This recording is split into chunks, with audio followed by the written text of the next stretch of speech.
The Carolina Panthers lose two more players, one out for the season. Stop me if you've heard this before.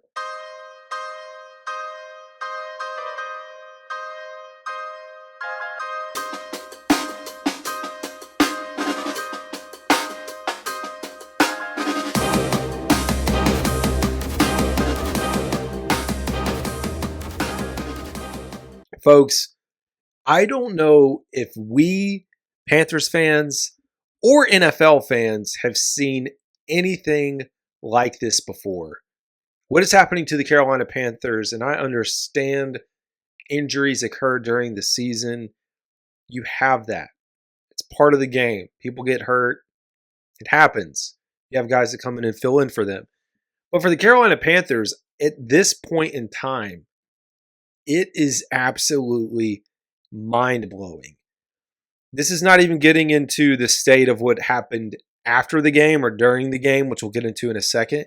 You go back and look at the Week 5 injury report, you had about 11 starters on this list, not even including guys that are already hurt and out. You had 11, and there was, I don't even know how many this is, at least 17 or 18 guys on the injury report.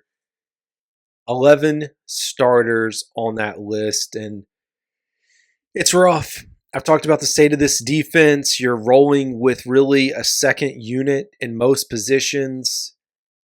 You can only do so much, and you can only expect so much. And for folks right now to be upset with Ejiro Evero, I can't help you, man. There's no reason to be upset. Like, what are you mad about? It's most teams, any team in the NFL, any coordinator is not going to be able to adapt to this situation. They're playing with the cards that, the hands that they were dealt, but they can only do so much. So, speaking of the injuries, we got confirmation today. Austin Corbett with a bicep injury is out for the season. And man, this is a tough break. And some people were already tweeting, this is the third season-ending injury for him. And I'm like, you got to pump the brakes, folks.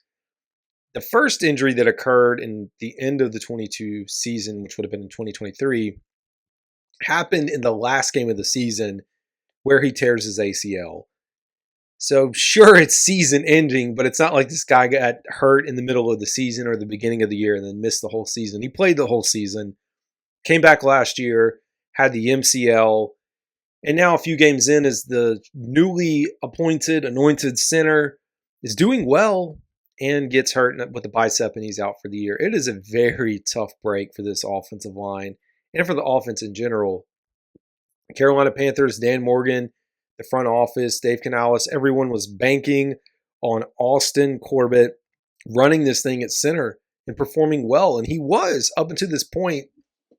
Now, as you look at it, I don't know if he comes back. And it's not a knock on him, but when you do look at there are three different types of injuries. But when you see someone who is becoming injury prone, injuries are up in the NFL, but you're like, okay, are we going to make a decision to invest in this player anymore? I hope he's around, but I think the Panthers now add that to the long laundry list of positions that the Panthers are going to need to fix next year because it just keeps stacking up. You then look on further out on the offensive line at the right tackle position. Iron Man Taylor Moton is now going to miss his first start in the NFL. This guy has been an Iron Man. Hasn't played through a lot of injuries, battled every week, done pretty good at his job, right? And now he's going to miss some time. Likely not season ending. But for the Carolina Panthers, you turn to Josh Nijman, who's going to be your right tackle. Remember, brought in as the swing tackle out of Green Bay. He was coming off of an injury coming in here. You had that going on. It's wild. And then Brady Christensen. You have two guys that have never played center now playing center. So you have Brady Christensen, who is going to take over. Andrew Raym, who is the undrafted free agent center out of Oklahoma that was brought in. I asked about him very early. going into this thing and was like, hey, is this guy going to pan out? Are we going to see a lot more of him?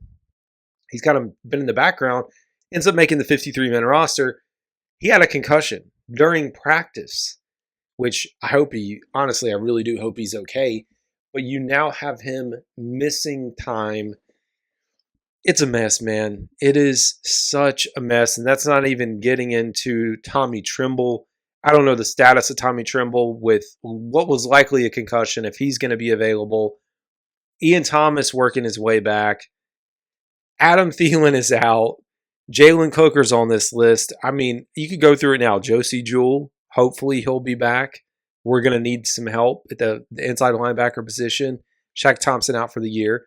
Deontay Johnson has been on this list on and off all season, but still played.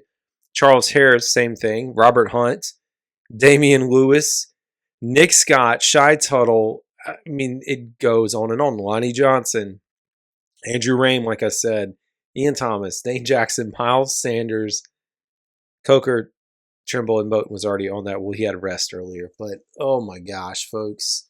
I don't know. I don't know that we have seen anything like this at all.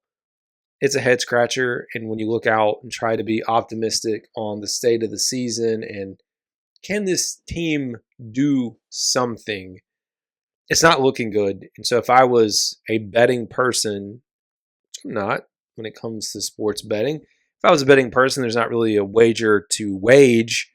But if I was to bet, I would say the Panthers may turn into sellers at the trade deadline, getting rid of folks. And I don't know if that's an Adam Thielen. I would love for them to keep players that should be around. A Chuba Hubbard, like I don't want to get rid of Chuba Hubbard. I don't want to get rid of Deontay Johnson. But if we are really at the rock bottom, that's going to have to happen. What cannot happen is the Panthers continue this cycle, because that's a cycle we're stuck in now, and it's a lot of bad management and contracts over the years, poor draft. You compile all those things together, and this is where the team is. They can't continue to rinse and repeat and do this year after year. You've got to start hitting on draft picks. You've got to start signing guys, younger players that are going to be here for more than just a year, or a veteran. I understand you're going to need it. Like, don't get me wrong, you're going to need to bring in some of those veteran players to plug in as needed. But that can't be your entire roster, and you can't, I don't know. The Panthers couldn't do it all in one off season. I do understand that. But it is a very bleak time to be a Panthers fan right now. There's not a lot of optimism. There's not a lot of, hey, this team's going to get it. You look at the other players, and Frankie Louvu, it sucks that he's not here, man. We're missing a lot of guys, and you find him, and it was his choice. He wanted to go play in the scheme. He took less money. Tried to keep him around here, and it didn't happen. So for me, I don't know. I don't know what happens next. Do we eventually see Bryce Young? I would think so, just based on the nature of where we are. But it is going to be a very long season, and I think this team may win 2 or 3 games total on the season. Like, that's where my head is. I'd love to be wrong about this, but that's where I think we are. So anyways, folks, that's going to do it. We'll be back with more content. As always, this is CD. Y'all have a